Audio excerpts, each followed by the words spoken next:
आज के सेशन में हम लोग डिस्कस करेंगे स्ट्रिंग फंक्शन और डेट फंक्शन के बारे में एसक्यूएल में। एग्रीगेट फंक्शन क्या होता है एसक्यूएल में, इसको हम लोग प्रीवियस सेशन में डिस्कस कर चुके हैं। आज के सेशन में हम लोग स्ट्रिंग और डेट फंक्शन को डिस्कस करेंगे। सबसे पहले समझते हैं स्ट्रिंग क्या होता है। तो कलेक्शन ऑफ कैरेक्टर्स को हम लोग कहते हैं स्ट्रिंग, और इसको हम लोग डिटेल्स में पढ़ते हैं सी लैंग्वेज में। Collection of characters is called string. Characters को हम लोग कहेंगे स्ट्रिंग। अब कैरेक्टर्स क्या होता है, तो जैसे यहाँ पे ए हो गया, जिसको सिंगल कोट से हम लोग क्लोज करते हैं उसको कैरेक्टर बोलते हैं। या आपको 5 हो गया, कोई भी नंबर हो, जैसे यहाँ पे कॉमा हो गया, इसको भी हम एक कैरेक्टर काउंट करेंगे। अगर स्पेस देते हैं तो इसको भी एक कैरेक्टर काउंट करेंगे। अगर यहाँ पे एम देते हैं इसको भी एक कैरेक्टर, यानी कि जो भी एक कोई भी की जो कीबोर्ड पे अवेलेबल है, अगर वो की है तो उसको हम लोग कैरेक्टर्स कहेंगे। और बहुत सारे कैरेक्टर्स को मिला देंगे तो ये सारे तो हो गया कैरेक्टर्स। अब इसमें बहुत सारे, जैसे कि हम यहाँ पे लिखते हैं पी, एक कैरेक्टर हो गया, ATNA। अब इन साथ में सबको कंबाइन कर दिए तो इसको हम लोग डबल कोट से क्लोज कर देंगे। तो इसको हम लोग कहेंगे क्या, ये हो गया आपका स्ट्रिंग, यानी कि स्ट्रिंग हो गया कलेक्शन ऑफ कैरेक्टर्स। जैसे हम यहाँ पे लिखते हैं इंडिया, तो इंडिया क्या हो गया, एक कैरेक्टर हो गया, और कैरेक्टर को ऑलवेज डबल कोट से क्लोज करेंगे। यहाँ पे 5 5 5 6 7 हम करेक्ट कर दिए 3, तो ये भी क्या हो गया, एक कैरेक्टर हो गया। 20 क्या हो गया, एक स्ट्रिंग हो गया। ये सब क्या हो गया, आपके स्ट्रिंग हो गए। तो string is a collection of characters. अब यहाँ पे कह रहा कि स्ट्रिंग फंक्शन क्या होता है, तो वह फंक्शन जो स्ट्रिंग को इनपुट के रूप में इनपुट लेता हो और उस पर ऑपरेशंस परफॉर्म करके एक आउटपुट प्रोवाइड करता होगा, वो भी स्ट्रिंग के रूप में, उसको हम कहेंगे स्ट्रिंग फंक्शन। तो कौन कौन से स्ट्रिंग फंक्शन है उसको हम डिफाइन करते हैं। सबसे पहले यहाँ पे कहा जा रहा है कि string functions are used to perform an operation on input string, यानी कि स्ट्रिंग के रूप में वो इनपुट लेगा and return an output string, यानी कि स्ट्रिंग वो इनपुट के रूप में लेगा और स्ट्रिंग को ही वो आउटपुट के रूप में आपको ऑपरेशंस के बाद प्रोवाइड कर देगा। तो उस तरह के फंक्शन को हम लोग कहेंगे string function. Following are the string functions defined in SQL. बहुत सारे एसक्यूएल में जो है ना स्ट्रिंग फंक्शंस अवेलेबल हैं, उसमें जो मोस्ट पॉपुलर जो यूज होने वाले फंक्शंस हैं उसको हम लोग यहाँ पे डिस्कस करेंगे। जैसे सबसे पहले हम लोग बात करते हैं आस्की।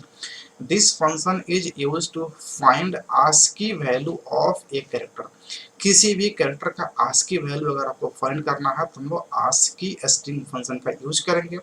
और ASCII वैल्यू क्या होता है, तो कीबोर्ड पे जितने भी की अवेलेबल हैं, जितने भी सिंबल, नंबर और अल्फाबेट्स अवेलेबल हैं, उन सभी का एक ASCII वैल्यू है, दैट मीन्स की न्यूमेरिक वैल्यू है। और उस न्यूमेरिक वैल्यू को हम लोग ASCII वैल्यू के नाम से जानते हैं। ASCII का फुल फॉर्म होता है American standard code for information interchange, जो 7 बिट का जो है ना नंबर्स होता है। अब जब हमको कैरेक्टर, जैसे कि हमारे पास स्मॉल ए है, तो स्मॉल ए का जो ASCII वैल्यू होता है वो 97 होता है। अब हमको न्यूमेरिक वैल्यू मिल जाता है तो इसको हमको जो है ना बाइनरी में कन्वर्ट करना काफ़ी आसान होता है। जैसे आपके पास यहाँ पे @ है, इसका भी एक ASCII वैल्यू होगा, हैश है इसका भी एक ASCII वैल्यू होगा, कॉमा है इसका भी ASCII वैल्यू है, कैपिटल ए है इसका जो है ना 65 से स्टार्ट होता है। ये सब जो है ना ASCII वैल्यू, यानी कि ईच एंड एवरी कैरेक्टर का जो है ना एक ASCII वैल्यू गिवन है, जो American standard code information interchange के द्वारा प्रोवाइड किए गए हैं। अगर किसी भी कैरेक्टर का आपको ASCII वैल्यू चाहिए तो आप ASCII स्ट्रिंग फंक्शन का यूज करेंगे, आपको ASCII वैल्यू मिल जाएगा। जैसे यहाँ पे सिंटेक्स में कहा जा रहा है कि हम यहाँ पे लिख दिए सेलेक्ट ASCII ऑफ टी, यानी कि टी का ASCII वैल्यू आप फाइंड कर लीजिए। तो यहाँ पे टी का ASCII वैल्यू जो है ना आपको मिल जाएगा 116 के रूप में। स्मॉल ए का वैल्यू होता है आपको 97, तो बी का हो जाएगा 98, सी का हो जाएगा 99, डी का हो जाएगा 100। उस तरह से करके आप टी का वैल्यू यहाँ पे फाइंड कर सकते हैं। तो स्ट्रिंग, अगर आपको किसी भी स्ट्रिंग को ऑपरेशन परफॉर्म किया जाता है उस तरह के फंक्शन को स्ट्रिंग फंक्शन कहते हैं। और इसमें पहला हमारा हो गया ASCII।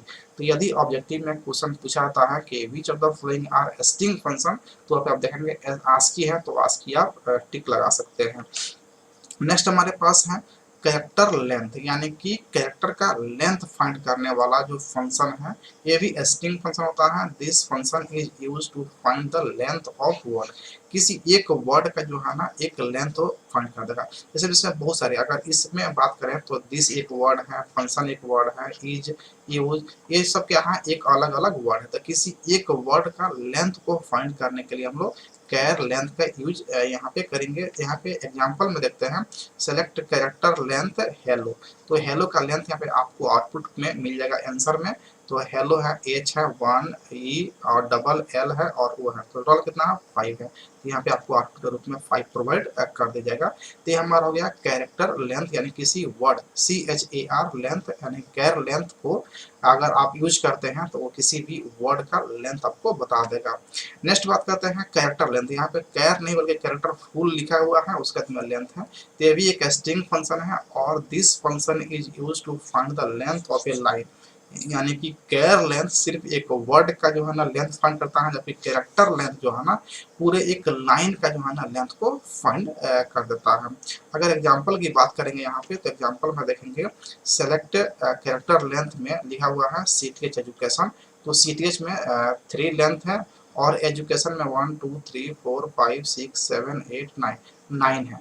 और उसके बाद देखिए इस बीच में जो है ना एक स्पेस है, तो वो भी स्पेस को भी एक कैरेक्टर मानता है। तो ये भी क्या है एक, हम इन सभी को ऐड कर देंगे तो इसका लेंथ आपको निकल जाएगा 13 के रूप में। इसका लेंथ 13 वापस आपको दे देगा।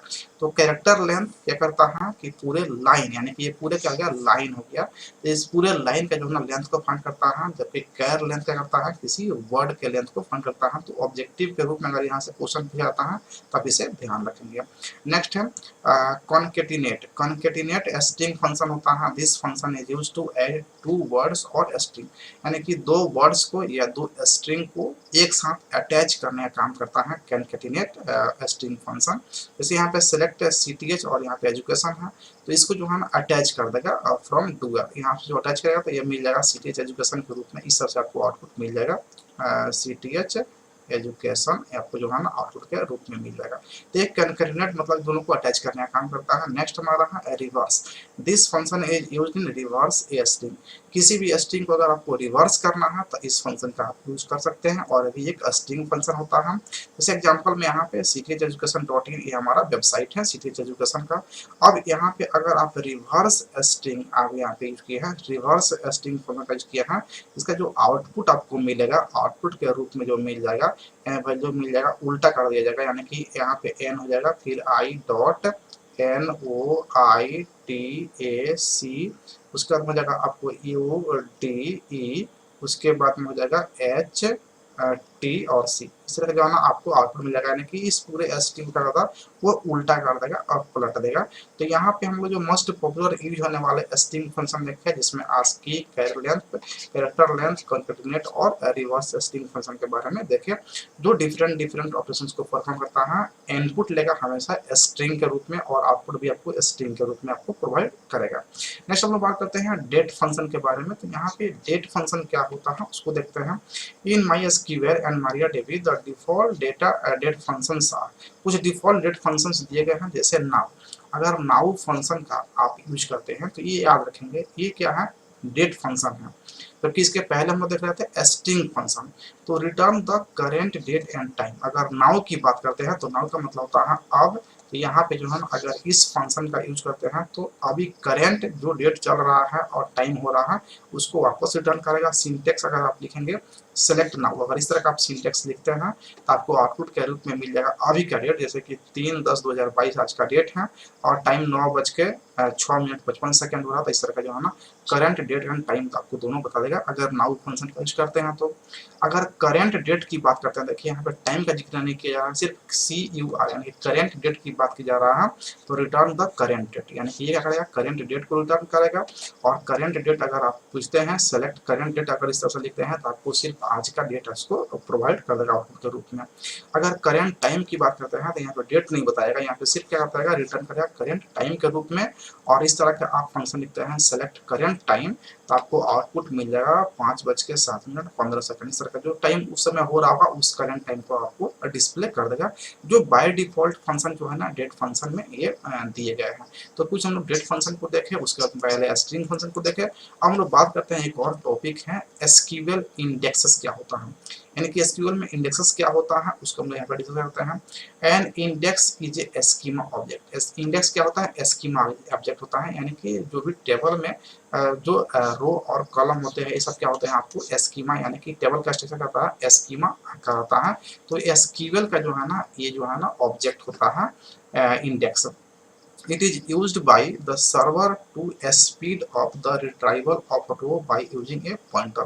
यानी कहता है कि ये यूज इसलिए कहता है कि सर्वर का स्पीड जो है ना बढ़ जाए।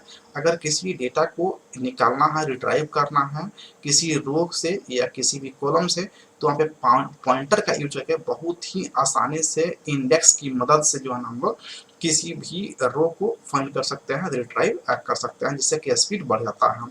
It can reduce disk input output by using a rapid path access method to locate data quickly।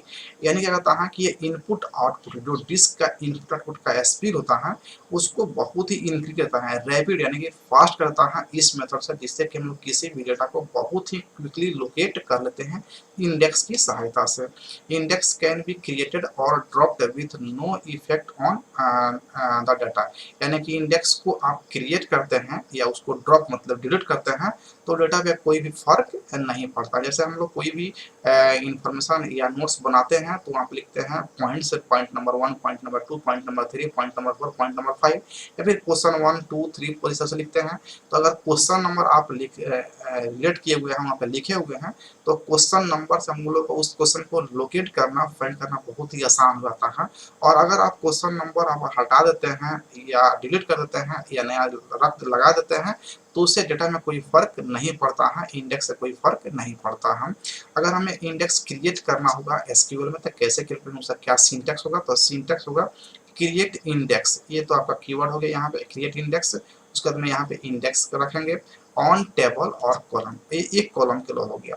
तो यहाँ पे इसको डिस्क्राइब कर सकते हैं where the index is the name. Index क्या हो गया? यहाँ पे नेम हो गया, given to that index and table is the name of the table. Table क्या है? टेबल का नेम हो गया which that index is created and column is the name of that column for which it is applied. यानी कि column क्या हो गया? कॉलम क्या हो गया? उसका नाम होगा जिस पर जो है ना आप इंडेक्स अप्लाई करना चाहते हैं, किस कॉलम पे अप्लाई करना चाहते हैं उसका नाम यहाँ पे लिखेंगे, कॉलम में लिखेंगे। अगर मल्टीपल जो है ना कॉलम आप क्रिएट करना चाहते हैं तो आप सिंटेक्स वहीं रखेंगे, बस कॉलम बढ़ा देंगे तो क्रिएट इंडेक्स तो रहेगा, यहाँ पे इंडेक्स रखेंगे और टेबल में आप रहेंगे column 1 column 2 column 3 column n तक मल्टीपल कॉलम के लिए हो जाएगा। तो इंडेक्स क्या होता करता है कि स्पीड को जो है ना इंक्रीज करता है, डिस्क स्पीड को इंक्रीज करता है। और इंडेक्स को अगर आप क्रिएट करते हैं या फिर ड्रॉप करते हैं तो कोई फर्क डाटा पे नहीं पड़ता।